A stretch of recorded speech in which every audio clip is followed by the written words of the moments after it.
don't know much about history. Hi, and welcome to Seed Grower Stacker's channel as we look back in history through coins.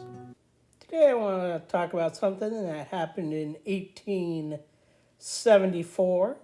And no, I'm not talking about the opening of the Philadelphia Zoo, which was the first zoo in the United States. But wait, breaking news. Congress proposes a bill authorizing the U.S. Mint to produce a 20-cent piece. The bill passes, and by March 3rd, 1875, Ulysses S. Grant signs the bill into law, and the U.S. Mint starts minting silver 20-cent coins, silver being the operative word here. Of course, the 20-cent piece was not a new idea. It was first proposed by Thomas Jefferson in 1783 to be part of our decimal system of coinage, but the idea was abandoned in favor of the quarter dollar during deliberations for the Mint Act of 1792. Oops, wrong Mint Act, but you get the point. Anyways, back to 1874, when Senator John P. Jones of the great state of Nevada introduced a bill for the 20-cent coin. The need for this denomination was centered in the western states, and in particular the West Coast. Small denomination or minor coins, including the Indian cent, 2-piece cent, nickel 3-cent, and shield nickel pieces never really circulated to any extent on the West Coast. And since the silver half dime, again, silver being the operative word, was discontinued in 1783, the smallest denomination of coin found in the West Coast was the dime. If someone made a 10-cent purchase and offered a quarter as payment, he might only receive a dime in change, since the existence of a 5-cent coin was rare, thus presenting the solution called the 20-cent piece. Now, of course, the easier solution would be to make the V nickels more prevalent in the West. However, that's not what happened.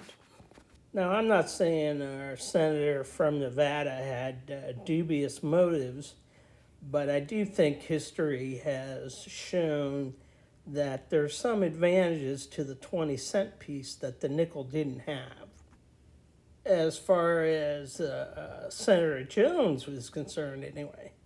Senator Jones claimed that he believed the 20-cent piece would solve the problem of the shortage of small change, particularly in the West. Production of a silver 20-cent piece would certainly increase the demand for silver, especially for the Comstock mine, which is located in, you guessed, Nevada. Production of the silver 20-cent piece would also increase the work for the Carson City Mint, which was located near the Comstock mine. Again, you guessed it, in Nevada.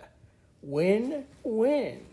And last but not least, production of a silver 20-cent piece would increase the demand for silver at the Crown Point mine, which was part of the Comstock loan, partially owned by, you guessed it, Senator from Nevada Jones. Now, I'm not saying that today's politicians would ever think of promoting legislation that would benefit the state that they're from, or God forbid, their own personal interests. But it does remind me of one of my favorite sayings, and that is, the old is forever new. Okay, so let's take a quick look at this new 20-cent piece. Now, remember, in 1875, the Denver Mint was just an assay office and didn't start minting coins till just after 1900. And the New Orleans Mint had stopped producing coins in the 1860s and wouldn't pick it back up again until the late 1870s.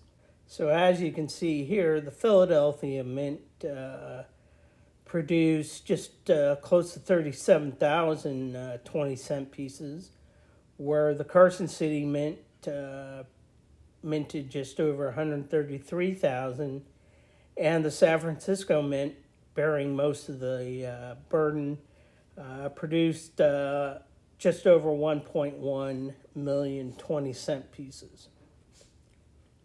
Didn't take long for the 20-cent piece to fall out of favor with both the consumer and the business owners. It created a lot of chaos and mix-up between the 20-cent piece and the quarter at the time. And it doesn't take a rocket scientist to figure out why, so let's take a look at that. Okay, let's take a deeper dive here and take a look at the Red Book. As you can see, the 20-cent piece was a short-lived coin authorized by the Act of March 3rd, 1875. And soon after the appearance of the first 20-cent piece, people complained about the similarity in design and size to the quarter dollar. The eagle is very similar to that used on the trade dollar of the time, but the edge of the coin was plain. The mint mark is on the reverse below the eagle. In the denomination's first year, more than 1 million pieces were struck at the San Francisco Mint, and about 133,000 at the Carson City Mint, and roughly 37,000 at the Philadelphia Mint, not including the 1,200 proofs struck there as well. Of course, we've already gone over these numbers, but these numbers dropped sharply in 1876, and most of the Carson City coins of that year were melted at the mint and never released. A fate likely met by most of the Philadelphia 20-cent pieces in 1876 as well. In 1877 and in 1878, only proof examples were minted, and none of them were struck for circulation. So for all intents and purposes, the 20-cent piece only remained in circulation for 2 years, making it the shortest-lived denomination of any U.S. minted coin in history. The Red Book goes on to say that various factors caused the demise of the 20-cent piece. The public was confused over the coin's similarity to the quarter dollar, which was better established as a foundation of American commerce in the eastern United States. Small change transactions were largely satisfied by fractional currency notes, and the 20-cent coin was essentially just a substitute for 2 dimes. This reminds me of another one of my favorite sayings, which is, if you don't learn from the lessons of the past, you are doomed to repeat them in the future. A wisdom the geniuses behind the Susan B. Anthony dollar could have benefited from. As you can see here, looking at them side by side, on the obverse, you'd be hard-pressed to tell me the difference between 20-cent coin and the quarter dollar. While on the reverse, the eagles do face a different way, and of course one says 20 cents and one says quarter dollar, yet at quick glance you'd be hard-pressed to notice the difference. Also, imagine if you were a drunken patron in a saloon taking the time to figure out which one was which. Now, I don't know this for a fact. I can easily imagine that many a patron in the saloon or bartenders were shot over the perceived notion of getting cheated.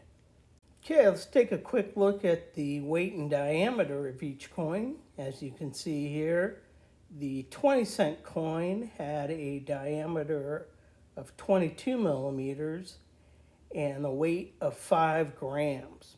The quarter had a weight of just over 6 grams and a diameter of just over 23 millimeters.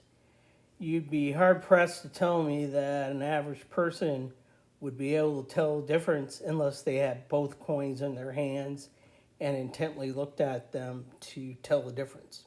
If you made it through the whole video, congratulations. What do you get? You get my heartfelt appreciation, and such is the constitution of the human mind that any kind of knowledge, if it be really such, is its own reward. And remember, yes, coin collecting can be fun, but if you're not careful, you might learn something. Please make sure you comment on this video and look for part 2 coming out in a few days.